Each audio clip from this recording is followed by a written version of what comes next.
이 시즌에 수능 시험 잘 보게 달라는 기도회가 아니라 정말로 나라와 민족 세계 열강을 향한 전쟁과 평화를 원하는 기도를 제 생각엔 처음 하는 것 같다는 생각이 들어요. 평화는 하나님께 속해 있다. 하나님께서 우리의 기도를 들으시고 이 땅의 평화를 허락해 주실 줄로 믿습니다.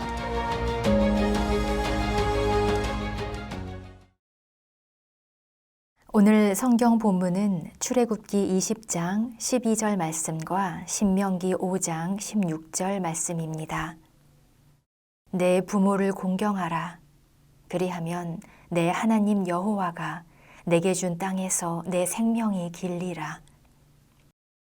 너는 내 하나님 여호와께서 명령한 대로 내 부모를 공경하라. 그리하면 내 하나님 여호와가 내게 준 땅에서 내 생명이 길고 복을 누리리라. 아멘. 할렐루야! 여러분 반갑습니다. 저는 성경이 말하는 복된 가정이라는 제목으로 하나님의 말씀을 전할 박성은 목사입니다. 저는 몇 해 전 학생들과의 수업에서 여러분이 언제 가장 행복했습니까? 라고 질문했을 때 학생들은 가족들과 여행했을 때이다 라고 많은 학생이 대답을 했습니다. 언제 가장 행복하십니까? 언제 가장 행복했습니까? 저는 학생들이 왜 가족들과의 여행을 행복이라고 느끼는 것일까? 그것을 삶의 행복한 추억으로 기억하고 있을까에 대해서 생각을 해보았습니다. 인간은 어떤 존재일까요?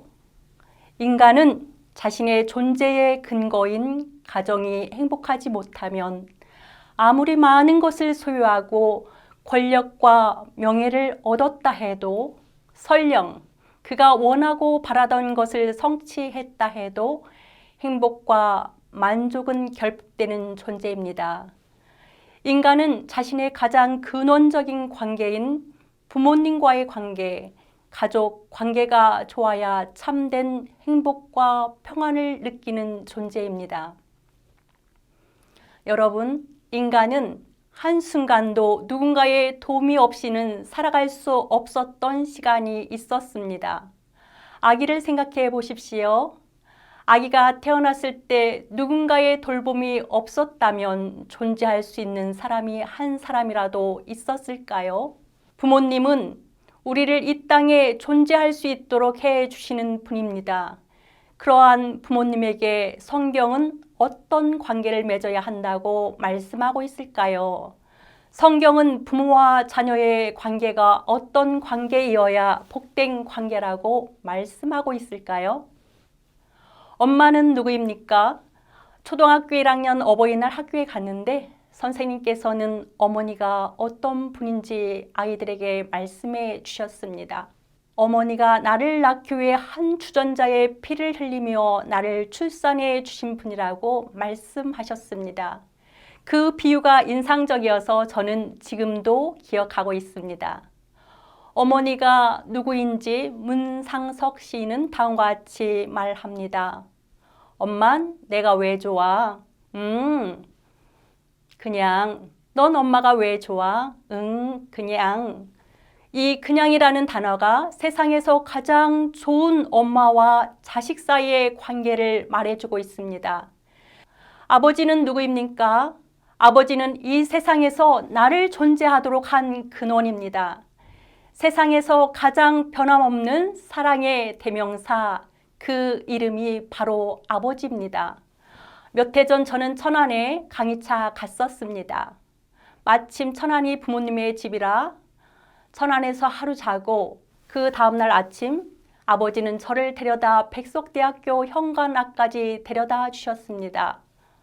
주로 독수리탑 계단 앞에서 내리는데 아버지는 그 독수리탑 라운드를 돌아 현관문 바로 앞까지 몇 년간 데려다 주셨습니다. 아버지와 함께 있어 그곳에서 내릴 때는 저는 꼭 총장이 된 것 같았습니다. 아버지와 함께 있으면 내가 누구인지 알 수 있습니다. 아버지는 저의 성장을 가장 기뻐하십니다. 그래서 저는 이런 아버지를 보면서 성경이 왜 하나님을 아버지로 비유하는지 알게 됩니다. 그렇다면 성경은 부모님을 어떻게 대하라고 말씀하고 있을까요? 출애굽기 20장 12절 내 부모를 공경하라. 그리하면 내 하나님 여호와가 내게 준 땅에서 내 생명이 길리라 라고 말씀하십니다. 출애굽기 20장에 10계명이 나옵니다. 그 10계명 중 1계명에서 4계명은 하나님과 인간 사이의 관계에 대한 것입니다. 5계명에서 10계명은 인간과 인간 사이에 대한 계명입니다. 5계명은 인간과 인간 사이의 첫 계명입니다. 그런데 10계명의 제5계명은 그냥 반복되어 선포되는 것이 아니라 시대를 거치면서 새롭게 해석되어 다시 선포되고 있다는 사실입니다. 신명기 5장 16절이 바로 그것입니다. 너는 내 하나님 여호와께서 내게 명령한 대로 내 부모를 공경하라. 그리하면 내 하나님 여호와가 내게 준 땅에서 내 생명이 길고 복을 누리리라. 출애굽기의 제5계명은 출애굽을 한 1세대에게 주신 말씀입니다. 그러나 신명기의 제5계명은 결국 출애굽은 하였지만 가나안 땅에 들어가지 못하고 광야에서 다 죽은 부모들이 낳은 2세대에게 주신 말씀입니다. 내 하나님 여호와께서 내게 명령한 대로 라고 인용하면서 출애굽기의 원문에 복을 받고라는 말씀 하나를 첨가합니다. 즉 복을 받고 너의 생명이 길리라라고 말씀하고 있습니다. 그런데 이 말씀은 1세기 로마 시대의 신약에서는 어떻게 선포되고 있는 것일까요? 신약에서는 부모와 자녀 간에 어떠한 관계가 되어야 한다고 말씀하고 있을까요? 에베소서 6장 1절에서 4절의 말씀입니다. 자녀들아, 주 안에서 너희 부모에게 순종하라. 이것이 옳으니라. 내 아버지와 어머니를 공경하라. 이것이 약속이 있는 첫 계명이니 이로써 내가 잘 되고 장수하리라. 또 아비들아, 너희 자녀를 노엽게 하지 말라. 오직 주의 교훈과 훈계로 양육하라. 여러분, 이러한 변화와 차이가 보이시지요? 바울이 살았던 시대는 로마 시대로서 가부장제 시대였습니다.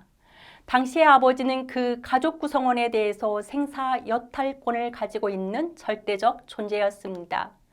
가족이라고 하면 아내들, 자녀들, 노예들이 포함되어 있습니다. 당시의 자녀들은 노예들이 거주하는 자리에서 노예의 돌봄을 받고 자라는 노예나 다름없는 존재였습니다. 아랫사람인 노예들과 아내들과 자녀들이 주인과 남편과 아버지에게 복종해야 하는 관계입니다. 이 관계는 위와 아래가 분명한 수직적이고 불평등한 관계입니다. 그런데 여러분, 갑자기 바울은 호명합니다. 누군가의 이름을 부른다는 것은 무엇입니까? 누군가의 이름을 부른다는 것은 바로 그 사람을 고유하고 인격적이고 주체적인 존재로 부르는 것입니다. 바울은 주 안에서, 즉 예수 그리스도의 주권 아래서 서로 순종하라고 말씀합니다. 바울은 주님을 기쁘시게 하는 조건 아래서 순종하라고 말씀합니다. 이러한 순종은 우리에게 익숙한 가부장적이고 유기적 의미의 순종은 아닙니다. 아비들아, 너의 자녀들을 노엽게 하지 말라. 오직 주의 교훈과 훈계로 양육하라. 환하게, 성나게, 노엽게 자녀들을 대하지 말라고 합니다. 남편들에게도 말씀합니다. 남편들아, 아내 사랑하기를 그리스도께서 교회를 사랑하시고 그 교회를 위하여 자신을 주신 같이 하라. 그리고 아내를 괴롭히지 말라고 말씀합니다. 아내들에게도 말씀합니다. 아내들이여, 자기 남편에게 복종하기를 주께 하듯 하라. 로마 시대 당시 그리스도인들은 죽음 앞에서도 죽음조차도 두려워하지 않고 예수 그리스도를 사랑한 사람들이었습니다. 자기 남편을 대할 때 이처럼 주님을 대하듯 하라는 것입니다. 바울은 가족 구성원들 사이에서 서로 복종하고 서로 섬기고 서로 사랑하라는 새로운 가정 규례를 선포한 것입니다. 바울은 부모들에게 너희 자녀를 노엽게 하지 말지니 그들이 낙심할까 두렵다고 합니다. 그렇다면 부모들이 우리의 자녀를 노엽지 않게 하기 위해서 어떻게 해야 할까요? 부모님들은 자녀들이 자신의 속도로 성장하는 것을 기다려 줄 알아야 합니다. 한 시인이 말했죠. 더 빨리 흐르라고 강물의 등을 떠밀지 말라. 강물은 나름대로 최선을 다하고 있다. 무엇보다도 과잉부, 자녀를 좌지우지함이 자녀를 노엽게 하고 병들게 하고 낙심하게 합니다. 부모들이 이것이 다 너를 위한 거야 라는 그러한 명목으로 하지만 사실은 자신의 이기심을 채우려는 욕심에서 합니다. 또 부모들은 자녀를 투자의 대상으로 삼거나 자신의 삶을 자녀들에게서 보상받으려는 유혹에서 벗어나야 합니다. 부모님들이 먼저 십자가 앞에서 치유를 받고 회복이 되어야 합니다. 부모도 부모로서 날마다 성장해야 합니다. 주 안에서 서로 섬기고 서로 사랑하고 복종하는 법을 배워야 합니다. 그런 부모 밑에서 자라난 아이들은 애써 가르치지 않아도 주 안에서 부모님을 공경하게 됩니다. 자녀는 하나님의 선물이자 여간 어려운 숙제가 아닙니다. 그런데 사도 바울은 이 어려운 숙제에 대한 해답을 명확하게 제시하고 있습니다. 오직 자녀들을 주의 교훈과 훈계로 양육하라는 것입니다. 이것이 성경이 말하는 복된 가정이 될 수 있는 비결이 담긴 말씀입니다. 즐거운 곳에서는 날로라 하여도 내 쉴 곳은 작은 집 내 집뿐이리. 홈 스위트 홈의 노래입니다. 이 노래는 듣기만 해도 마음이 따뜻해집니다. 그런데 여러분, 정말 가정은 따뜻한 곳입니까? 어떤 사람에게는 가정이 지옥과 같은 곳입니다. 거기 오래 머물고 있다가는 죽음을 몰고 올지도 모르는 곳입니다. 많은 아이들이 다른 사람이 아닌 부모에 의해서 삶의 최초의 폭력을 경험하기도 합니다. 지금 우리의 가정이 모두 안전하고 따뜻한 곳입니까? 우리의 가족의 형태도 빨리 변하고 있습니다. 작년 통계청에 의하면 1인 가구는 증가하고 있는 추세입니다. 작년에는 33.4%에서 2050년도에는 36.9%가 될 전망입니다. 그동안 전통 가족으로 여겼던 4인 가구가 줄어들고 있습니다. 작년에 32.1%에서 2050년에는 4인 가구가 14.7%가 될 것이라고 합니다. 우리의 가정의 형태도 점점 다양해지고 있습니다. 한부모 가족, 재혼 가족, 자녀 입양 가족, 무자녀 가족, 통거 가족, 독신 가족, 소년 소녀 가장 가족, 독거 노인 가족, 다문화 가정, 조손 가정입니다. 여러분, 지금 우리 대한민국은 전에 한 번도 경험하지 못한 가족의 형태들이 등장하고 있습니다. 어떤 사람들은 이를 보고 가정 붕괴라고 한탄을 합니다. 어떤 이들은 가부장 제도의 폐허인 남녀 차별에 대한 대안을 모색 중이라고 합니다. 여러분, 그러나 가정의 형태가 어쨌든 우리의 가정은 안전한 곳이어야 합니다. 무엇보다 우리의 가정은 나를 있는 존재 그대로 수용해 주어야 하는 곳이어야 합니다. 인간은 살아가면서 많은 실패를 경험합니다. 그러나 어떤 실패를 해도 있는 그대로 받아주는 곳 한 곳만 있어도 그는 살 수 있습니다. 이사야 49장은 어머니의 사랑에 빗대어 하나님의 사랑을 이야기하고 있습니다. 여인이 어찌 그 젖먹는 자식을 잊겠으며 자기 태에서 난 아들을 긍휼히 여기지 않겠느냐. 그들은 혹시 잊을지라도 나는 너를 잊지 않을 것이다 라고 말씀합니다. 하나님의 사랑은 완전하십니다. 그러기에 하나님은 우리에게 십자가의 완전한 사랑을 주셨습니다. 하나님은 신실합니다. 그러기에 하나님의 사랑은 한결 같습니다. 나는 하나님 아버지 앞에서 내가 누구인지 아닙니다. 내가 어떤 존재인지 압니다. 나는 하나님의 사랑받는 자녀입니다. 하나님 아버지에게 그리고 나의 부모님에게 무조건적으로 사랑을 받는다는 이 믿음은 정말 나의 영혼을 든든하게 합니다. 내가 이 세상에 태어나길 잘했다는 이 믿음은 내 인생을 풍요롭게 할 것입니다.